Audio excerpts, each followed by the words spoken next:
manusia itu lahir itu nggak dikasih manual book, itu yang bikin masalah. Aduh, bener banget, sumpah. Kita nggak dikasih manual book. Iya, Gini, iya. mungkin ada yang bilang gini, Mas, Anda sampean nggak boleh ngomong gitu. Lah Al-Quran itu apa bukan manual book? Oke, setelah Anda total baca Al-Quran, seberapa Anda jadi mengenal diri Anda? Kan bingung, itu Al-Quran, itu kan bicara global, Mas. Iya, iya. Nggak bicara Hendra itu seperti apa, Arif RH itu seperti apa. Nah, yang kayak gitu, itu harus dicari di luar.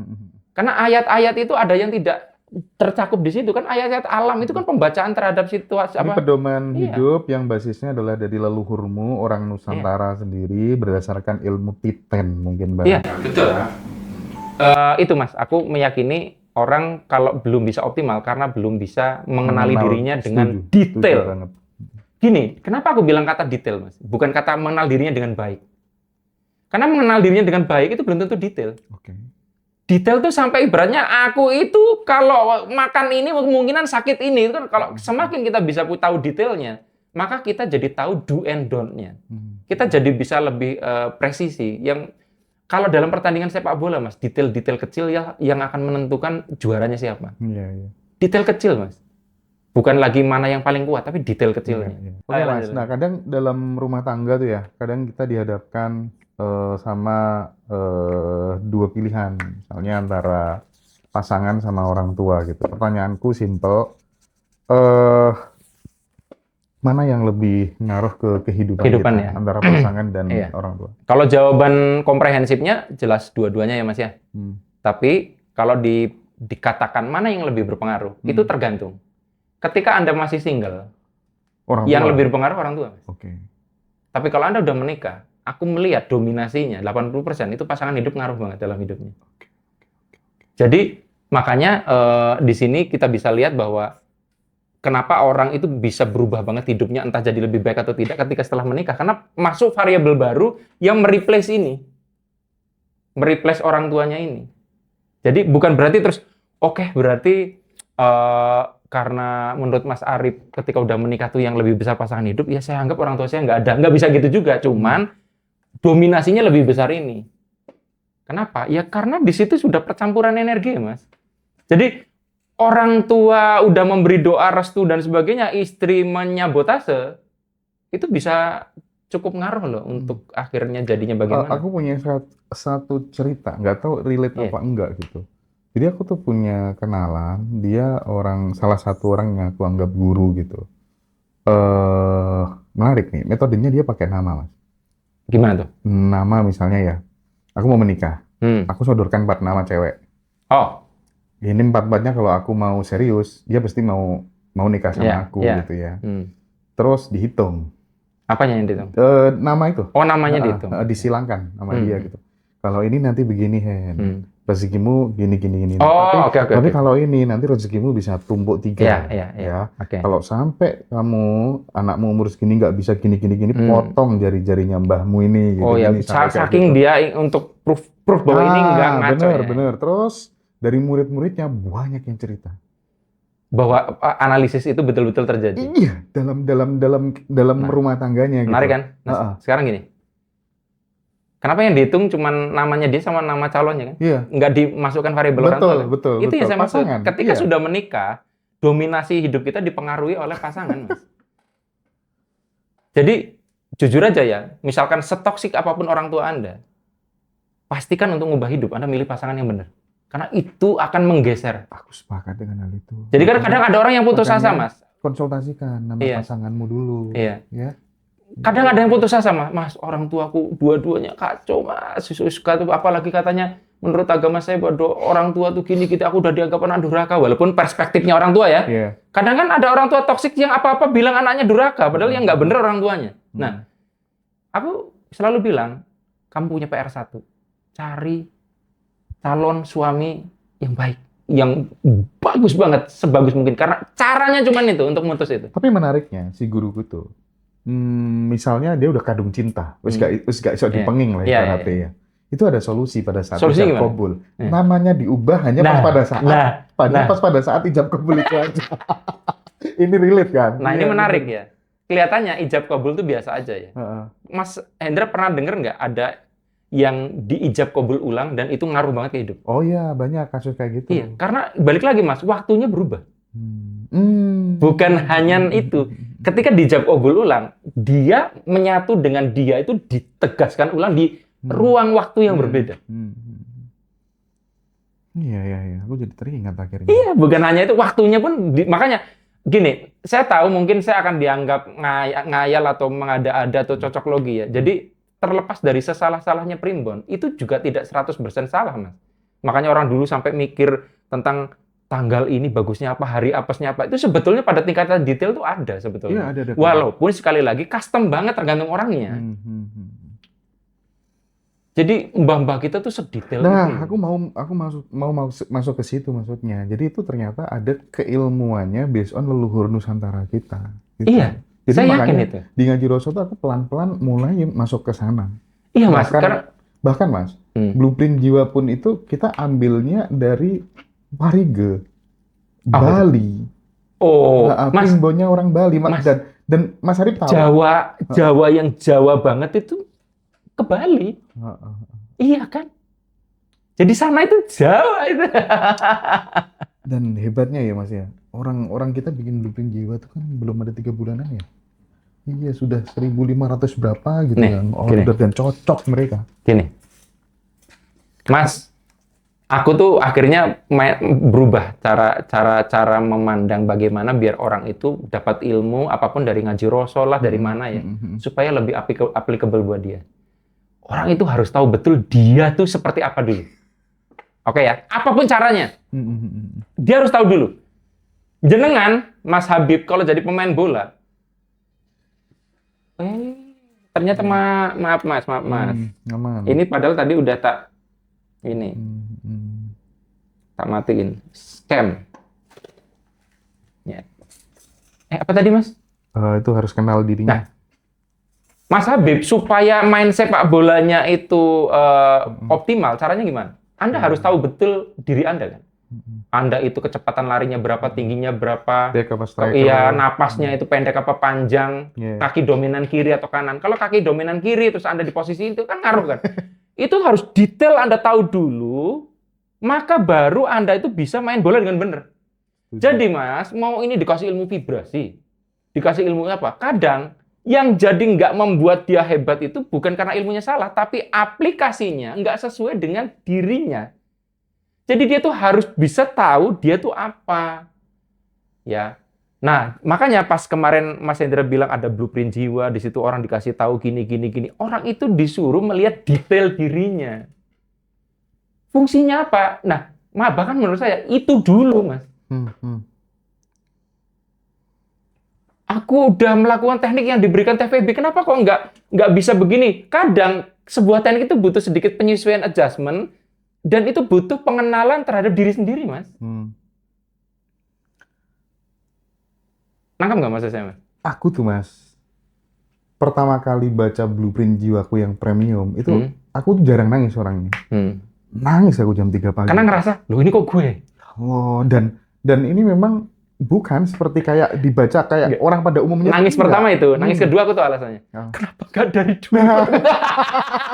Kalau aku tahu dari dulu kan aku gak bisa gitu. Makanya teman-teman ini bukan sekedar identitas jiwa, Mas. Bukan sekedar misi jiwa gitu. Tapi bisa misalnya teman-teman tuh punya anak, pengen tahu bakat dan potensi tersembunyinya. Terus kemudian Mas Arif kan sering bilang kalau itu sih menjalani karma, Mas. Nah, teman-teman akan diajak detail mengenali karma dan pola kehidupannya, termasuk rezeki dan keuangan yang paling cocok, relasi cinta, arah karir dan pekerjaan, spiritual path, bahkan inner child, Mas, bisa dideteksi dan di sini ada solusinya, ada action plan-nya, dikasih tips. Makanya di situ disebut blueprint. Nah, dikasih tips protokol detox 21 hari. Bahkan ada kontrak jiwa sebelum lahirmu detail, ya. Action plan-nya ada, sampai rekomendasi hari dan tanggal baik, afirmasi personal, siklus semesta dan menariknya yang nggak ada di yang lain. Umur 0 sampai 70 tahun detail. Ini yang kamu alami kayak gitu. Jadi gini, saya itu dulu termasuk orang yang menganggap bahwa untuk contoh dulu pertama kali pembacaan kayak gitu yang saya dapatkan tuh yang personality plus itu loh Mas, yang sanguin kolerik tuh. Buat apa sih gitu-gitu? Dulu gitu. Tapi aku baru merasakan pentingnya itu waktu itu ketika berorganisasi, Mas. Kenapa ini kok acara anyep ya? Karena yang aku suruh jadi MC itu orang pragmatis. Harusnya kan melankoli, sanguin yang di situ. Jadi bahkan kalau kita tidak tahu orang itu akan merusak karena dia tidak pada tempatnya. Nah, aku mempercayai Mas sebetulnya. Sekarang dibalik.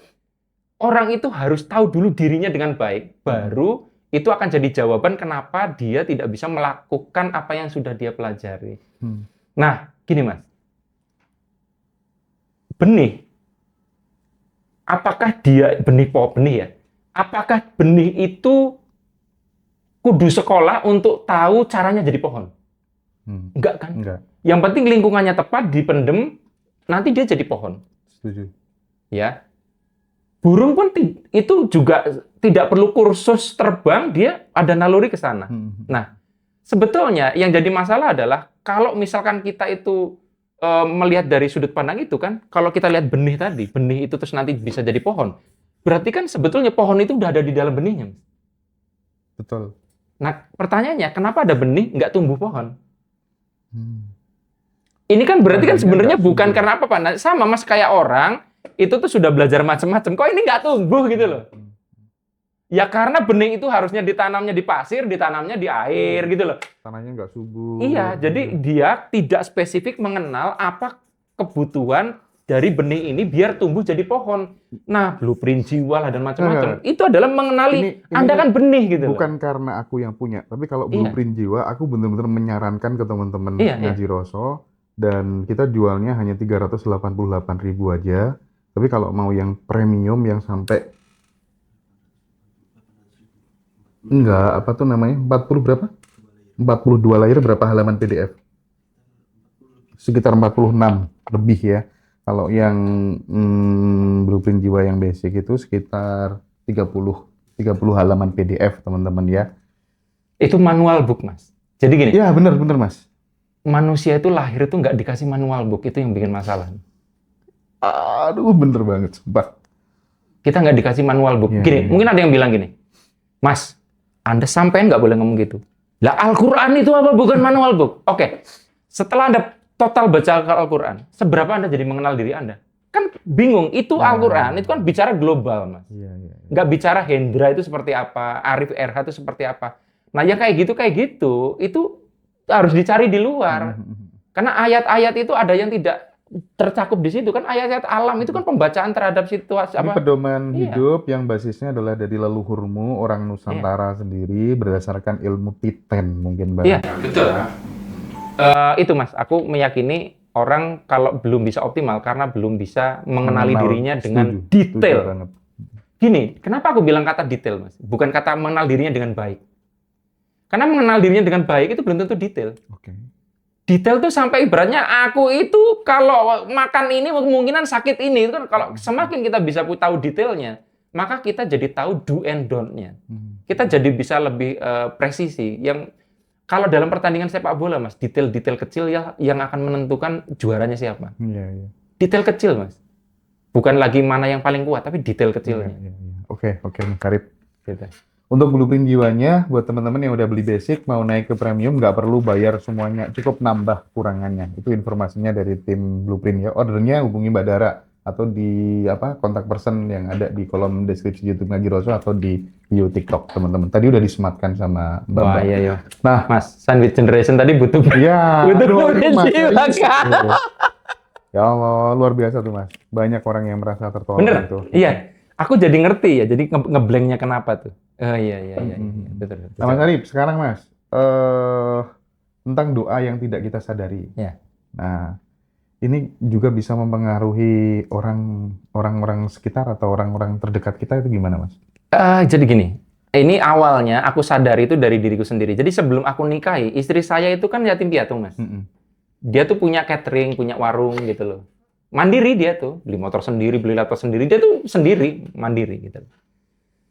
Nah, ketika nikah sama aku, itu kan aku tuh orang yang sangat, mungkin karena lihat ibuku dulu ke sawah dan sebagainya, jadi merasa bahwa kalau bisa wanita tuh jangan terlalu secapek itulah gitu. Dulu tuh begitu, Mas.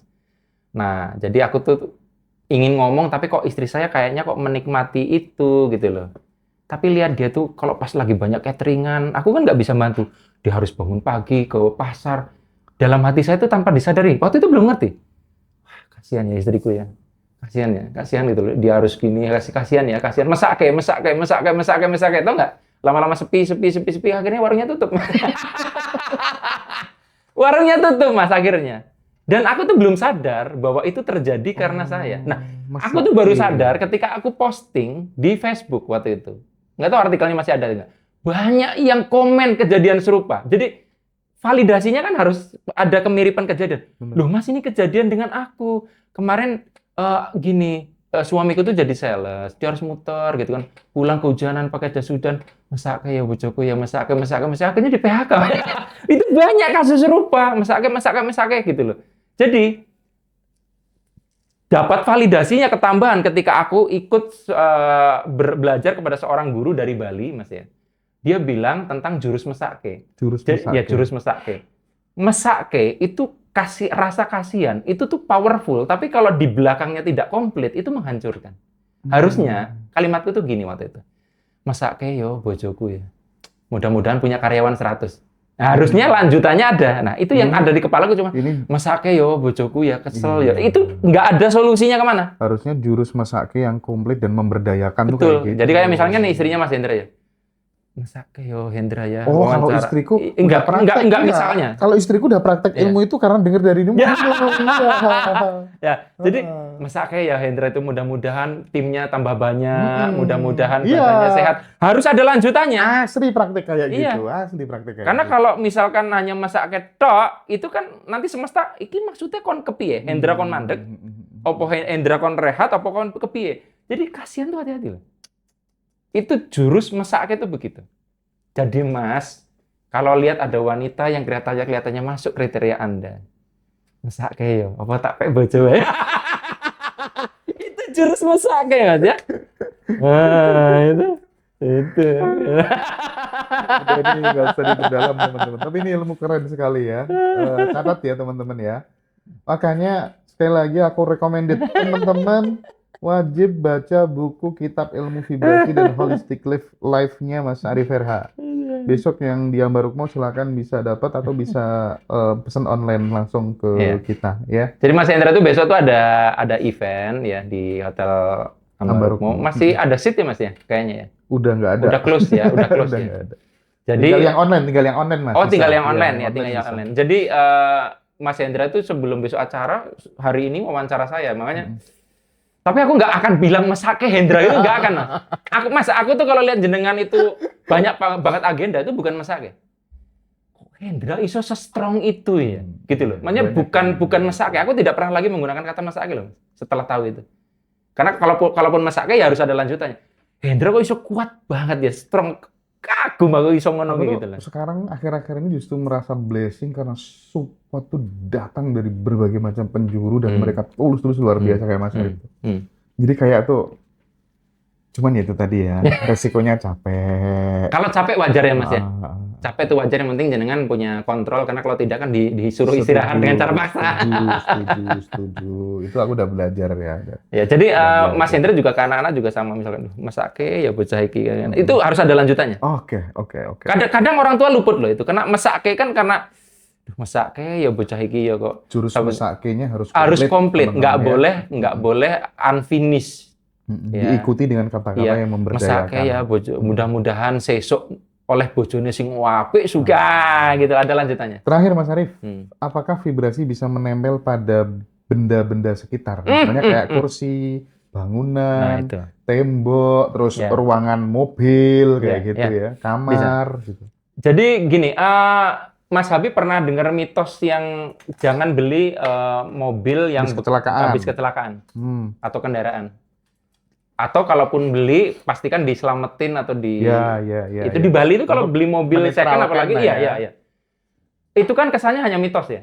Nah, sebelum kita bahas ke situ, aku mau cerita dulu kejadian nyata, Mas. Jadi aku itu pernah ada kelas di Karawaci.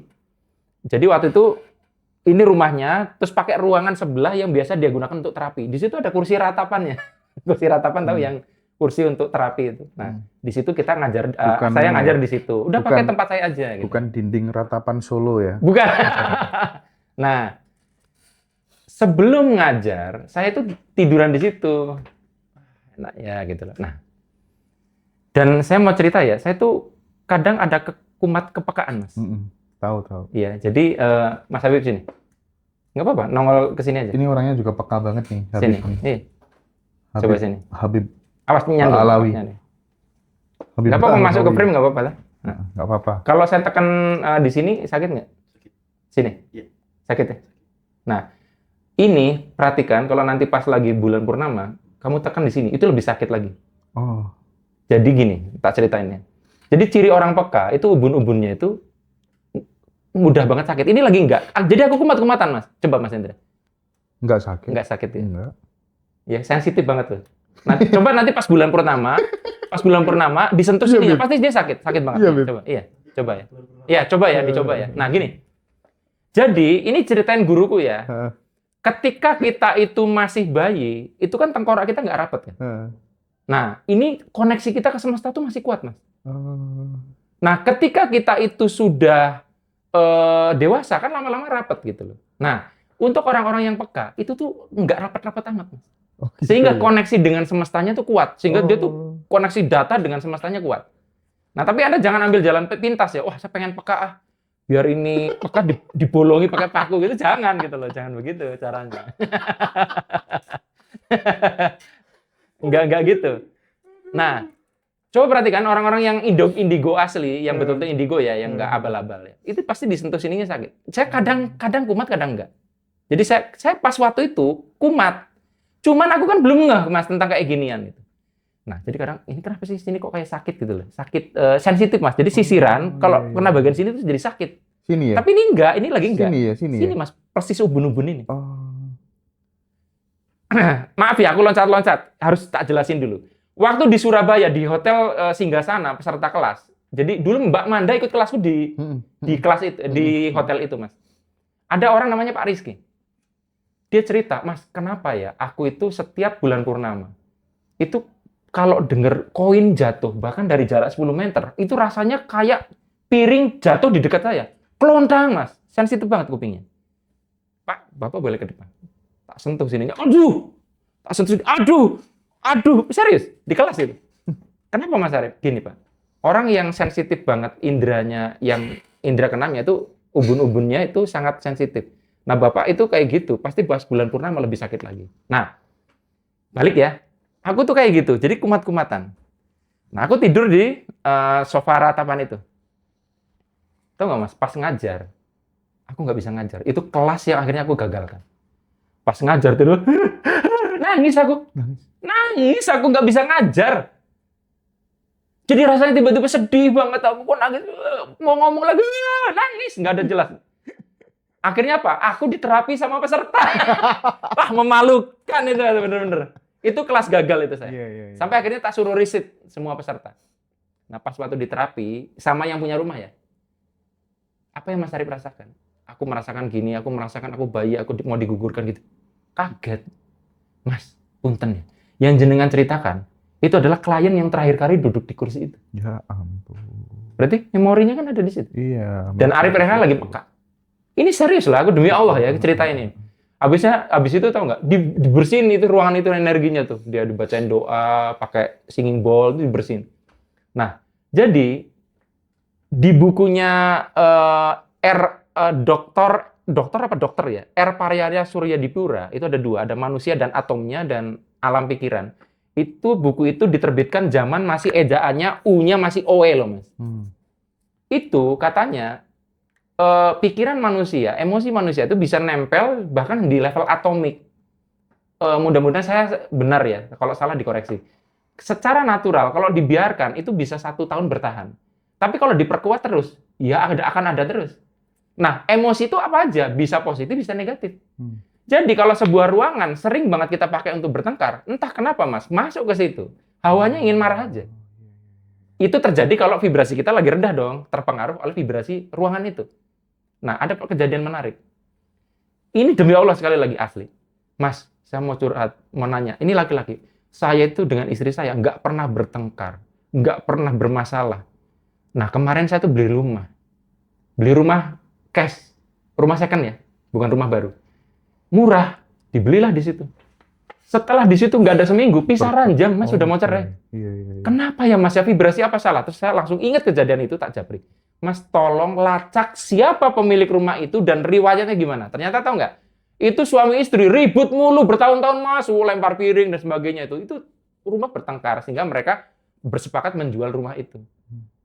Nah, itu, Mas. Vibrasi mereka masih nempel di rumah itu. Terus harus saya dilakukan apa, Mas? Jenengan agamanya apa? Islam. Undang warga sekitar tahlilan atau baca yasin seminggu atau berapa hari lah. Terserah jenengan. Itu harus dikelirkan energinya di situ biar yang ada di tembok dan sebagainya tuh berubah. Makanya, Mas, kenapa kadang ada perempatan yang mungkin secara teknis pun itu sangat rawan ya. Tapi kadang ada perempatan di sebuah jalan yang kecelakaan itu pasti di situ. Dan itu nantinya jadi belief juga. Pasti di perempatan itu. Terus akhirnya jadi kayak target itu. Ini kok belum ada yang kecelakaan ya?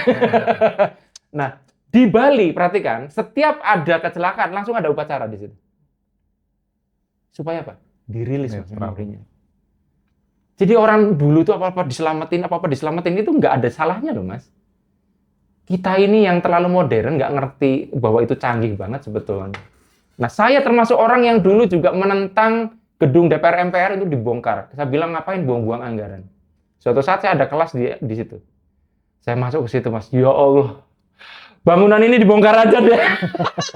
Aku kan peka, Mas. Iya. Bangunan ini nggak enak sekali hawanya. Aduh, hawanya campur aduk, Mas. Kebetulan aku punya kepekaan kan. Jadi, ini mending dibongkar. Jadi, Mas, itulah sebabnya juga kenapa kadang bangunan-bangunan lama itu hawanya tuh singup, tuh serem gitu loh. Kita nggak bisa tidur karena itu ada memori di situ. Memori maksudnya. Memori yang terekam di benda-benda. Makanya kan ada juga di film apa tuh, Mas, yang dia punya kemampuan paranormal yang dipegang terus dia bisa punya kemampuan untuk membaca tadi yang di ruangan ini ada siapa aja. Itu kan sebenarnya itu, Mas. Jadi benda-benda pun ada memorinya termasuk kecelakaan. Nah, sekarang gini, kenapa motor bekas kecelakaan itu sebaiknya diselamatin? Karena gini, Mas, sekali lagi, pada waktu orang kecelakaan itu ada vibrasi emosi yang negatif yang menyebar. Gitu kan. Rasa sakit, memorinya, ingatannya melekat di motor itu. Nah, ketika Anda membeli motor second gitu, apakah terus langsung kecelakaan? Enggak. Tapi pada saat resonansi Anda sama dengan pemilik sebelumnya. Iya. Titik koordinat. Copy paste kan? Iya. Koordinatnya sama tuh, rasanya sama, situasi sama. Itu jadi nanti akan mengaktifasi apa yang ada di motor itu. Tiba-tiba ada jatuh, ada kepleset, dan akhirnya celaka. Nah, oleh karenanya, nggak ada salahnya diselamatin lah, didoain. Itu untuk merilis itu, Mas. Makanya saya termasuk orang yang, gini, Mas. Saya tidak menyalahkan, tapi ini saran. Di rumah kadang untuk yang beragama Islam kadang ada orang yang menempatkan ruang khusus sholat. Nggak salah sih. Saya itu kalaupun ada itu akan sholat di mana-mana, termasuk nggak di toilet ya. Kenapa? Supaya energi sholat saya itu ngebersihin di mana-mana. Ya kadang di kamar sini, kadang di sini, kadang di sini. Karena kalau tidak energi sholat itu hanya di situ doang. Itu bisa meditasi, bisa apapun ya itu kalau sholat ya. Kalau Anda mau wirid, zikir, canting atau apapun lah istilahnya di keyakinan Anda itu untuk nge-clearkan memori di situ. Atau dipakai karaoke gitu ya. Betul. Tergantung lagunya, Mas. Tapi kan nggak apa-apa kalau dikuplokan. Ya, jadi dengan begitu jadi kita jadi ngerti kenapa misalkan keris empu gandring, kenapa itu bisa memakan nyawa? Karena energi dendamnya terekam di situ. Loh iya. Iya, seru. Keris empu gandring itu lagi bikin itu kan, terus kemudian dibunuh sama Ken Arok kan, itu kan terus dia bersumpah kan nempel di situ, Mas. Jadi siapapun yang pegang itu kena sumpahnya, itu kan sampai berapa generasi itu begitu terus. Nah, jadi benda itu memiliki memori, Mas. Makanya itu aku itu kadang ada hal menarik, ada beberapa alumniku itu aku kasih jamku, Mas. Jadi jam itu sudah aku bawa ke Eropa, udah kemana-mana, udah aku bawa ngajar, dan itu aku kasih. Ini murid yang aku lihat potensinya besar. Aku kasih, Mas, jam itu. Jam G-Shock. Gitu. Nih, setiap kamu ngajar, pakai ini. Gitu. Ya, alhamdulillah tuh. Lancar sampai hari ini. IG-nya naik ya. Karena dia itu kan membawa memori Arif Erham. Setuju. Jadi di audiens apapun dia tuh kerasa ada aku bersama dia gitu. Makanya ada batu segala macam tuh itu. Nah, sebetulnya tuh ada memori itu, tapi sekali lagi kita nggak boleh tergelincir untuk menuhankan itu ya. Tapi itulah sebab kenapa kadang benda-benda itu punya kekuatan magis tertentu. Jadi walaupun cuman rambutnya Nabi Muhammad, cuman itu agak sembarangan karena di rambut itu ada DNA loh. Dan DNA itu menyimpan informasi loh. Artinya kan ini warning juga, hati-hati kalau kita pakai barang bekas ya. Iya, jadi makanya kayak baju thrifting dan sebagainya kebaiknya didoain dulu gitu. Nggak salah, tapi didoain dulu supaya memori pengguna sebelumnya itu baik. Apa ya, berubah gitu loh. Oke. Gitu, Mas. Jadi teman-teman, aku amazed banget ya, blessing banget hari ini. Prinsipnya setelah mendengarkan banyak pemaparan sudut pandang Mas Arif tadi yang unik, yang different, itu tuh aku melihat bahwa kesuksesan seseorang, apapun itu yang didefinisikan sebagai keberhasilan, kesuksesan, sekali lagi variabelnya banyak, teman-teman. Maka tidak ada salahnya kalau teman-teman mencoba banyak hal, gitu ya. Bahkan Mas Arif sering mengatakan, kalau untuk memasukkan, menembus ras itu kan caranya ada 5 ya, kalau nggak salah ya. Syukur-syukur kelima-limanya dijalankan semuanya. Gitu. Jadi untuk tahu mana yang paling bisa ngubah kita, dicoba semuanya. Kita nggak tahu, Mas. Random misalnya. Random. Iya. Nah, random itu artinya kita coba aja sebanyak mungkin. Bukan terus, random ya, yaudah nggak usah nyoba. Bukan gitu caranya. Oke. Baik, Mas Arif Erha, terima kasih banyak. Sekali lagi saya mengundang teman-teman yang belum jadi membership YouTube pelanggan Ngaji Roso dan Arif Erha Vibrasi, silakan. Banyak ilmu-ilmu keren di situ. Yang mau bukunya Mas Arif, monggo. Yang besok kalau misalnya mau join Ngaji Roso Bootcamp online masih bisa sampai malam ini. Ada Bosman Margigu, ada TVB dan ada Mbak Amanda. Next sama Mas Arif kita di Jakarta sama TVB juga ya. Thank you Mas Arif Erha atas waktunya. Makasih banget buat teman-teman ya. Terus yang untuk tadi yang Sandwich Generation di awal saya blank tapi di tengah akhirnya saya ngerti Anda perlu ikut blueprint jiwa dan ganti nama. Oke. Thank you semuanya. Thank you Mas. Ya. Thank you. Semuanya yuk.